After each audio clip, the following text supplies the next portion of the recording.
టంటడాయ్ welcome to ఆలకించు రాజా.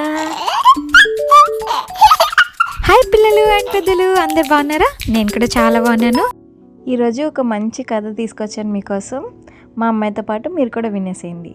ఆ కథ పోలిక గురించి. పోలిక అంటే కంపారిజన్ అనమాట. తరమ్మ, నేను నీకు ఈరోజు ఒక కాకి కథ చెప్తా. మరి కాకంట ఒక చెరువు గట్టు మీద కూర్చుని సాడ్గా ఉందంట. ఎందుకు సాడ్గా ఉందని అడిగితే కాకి ఏం చెప్పిందో తెలుసా? నేను ఇంత నల్లగా ఉన్నాను, అందంగా లేను కదా, అందుకని అందరూ నన్ను అసహించుకుంటున్నారు అని చెప్పిందంట. కాకి వస్తే అందరూ ఏం చేస్తారు? ఉష్ అంటారు కదా, అందరు తోలేస్తూ ఉంటారు కాకి వస్తే కదా. అందుకని కాకి సాడ్గా ఉంది. నేను అసలు అందంగా లేను, నేను ఎవరికి నచ్చట్లేదు. ఆ హంసను చూడు ఎంత అందంగా ఉందో, అందరూ దాని వంక చూస్తున్నారు, అది ఎంత ఆనందంగా ఉంటుందో కదా అని అనుకుందంట. అప్పుడు వెళ్ళి హంస దగ్గర అడిగింది, హంస నువ్వు ఇంత అందంగా ఉన్నావు కదా, అందరు నిన్ను ఇష్టపడుతున్నారు, నువ్వు ఎంత ఆనందంగా ఉండుంటావు కదా అని అడిగింది.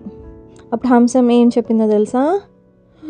లేదు, నేను ఆ చిలుకను చూసేంత వరకు నేను ఆనందంగానే ఉన్నా, కానీ ఆ తర్వాత నాకు అనిపించింది నాకు తెలుపు మాత్రమే ఉంది. ఆ చిలుకకైతే ఎంత అందంగా 2 రంగులు ఉన్నాయి, పచ్చని బాడీ, దానికి ఎర్రటి ముక్కు, ఎంత అందంగా ఉంది కదా. అది చక్కగా అందరూ దాన్ని తీసుకెళ్ళి ఇంట్లో కూడా పెంచుకుంటారు, అదంటే అందరికీ ఇష్టం, అదే అన్నిటికన్నా ఆనందంగా ఉంటుంది చూడు అని చెప్పిందంట.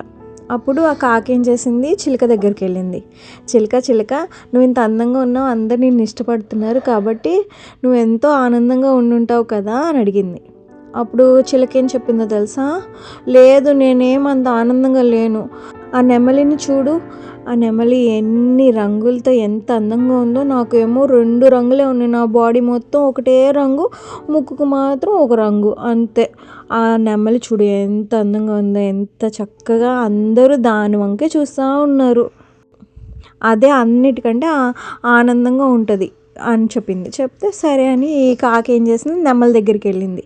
నెమలి నువ్వు ఇంత అందంగా ఉన్నావు, అందరూ నిన్ను ఇష్టపడుతున్నారు, కాబట్టి నువ్వు అన్నిటికంటే ఆనందంగా ఉండుంటావు కదా అని అడిగింది. అప్పుడు ఆ నెమలి ఏం చెప్పిందో తెలుసా? నువ్వు అలా అనుకుంటున్నావా? నేను అస్సలు ఆనందంగా లేను, నా ఈ పెద్ద శరీరంతో నేను అస్సలు ఎగరలేకపోతున్నాను, నాకు అస్సలు ఫ్రీడమే లేదు, ఎప్పుడు చూసినా నా చుట్టూ జనాలు ఉంటారు, నాకు ఎగరడానికి అస్సలు కుదరదు.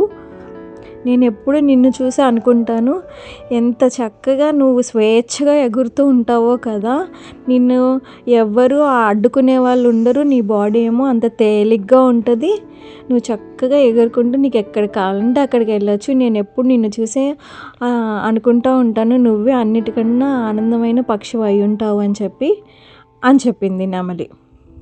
అప్పుడు ఈ కాకికి ఏమర్థమైందో తెలుసా? ప్రతి ఒక్కళ్ళు వాళ్ళకున్నది ఏంటని ఆలోచించుకోకుండా ఎదుటి వాళ్ళతో కంపేర్ చేసుకొని వాళ్ళకి లేని దాని గురించి తాపత్రయపడుతున్నారు కదా.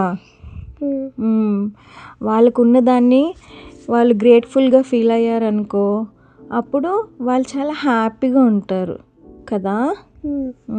ఎప్పుడు పక్క వాళ్ళతో పోల్చుకొని మనకు అది లేదు ఇది లేదు అని అనుకోకుండా మన దగ్గర ఏది ఉందో అది గుర్తించాలి, ఓకేనా?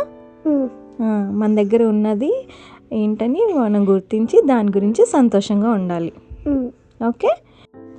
ఇప్పుడు ఎవరినైనా ఇన్స్పిరేషన్గా తీసుకొని వాళ్ళలాగా మనం కూడా సాధించాలి అని మన దగ్గర ఉన్న స్కిల్ని ఇంకా ఇంప్రూవ్ చేసుకోవడమో డెవలప్ చేసుకోవడమో ట్రై చేస్తే అది తప్పు కాదు, అది మంచి విషయం. అలా కాకుండా మన దగ్గర ఉన్న స్కిల్ ఏంటో మనం మర్చిపోయి వాళ్ళలాగా మనం లేము అని ఫీల్ అవుతాం చూడు, అది తప్పు, అలా చేయకూడదు. మరి కథ నీకు నచ్చిందా? మరి నచ్చితే ఏం చేస్తావు నువ్వు? సబ్స్క్రైబ్ చేసి అప్పుడు లైక్ చేస్తావా మరి? సరే, అయితే ఈ కథ మీ అందరికి కూడా నచ్చితే లైక్ చేయండి, మీ ఫ్రెండ్స్కి షేర్ చేయండి. ఇంకా ఎలాంటి కథలు కావాలో నాకు కమెంట్స్లో చెప్పండి. ఇంకా బోల్డ్ అండ్ వీడియోస్ వస్తున్నాయి, వాటన్నిటి కోసం మన ఛానల్ని సబ్స్క్రైబ్ చేయండి. నెక్స్ట్ స్టోరీలో మీట్ అవుదాం, అంతవరకు బాయ్. Bye bye.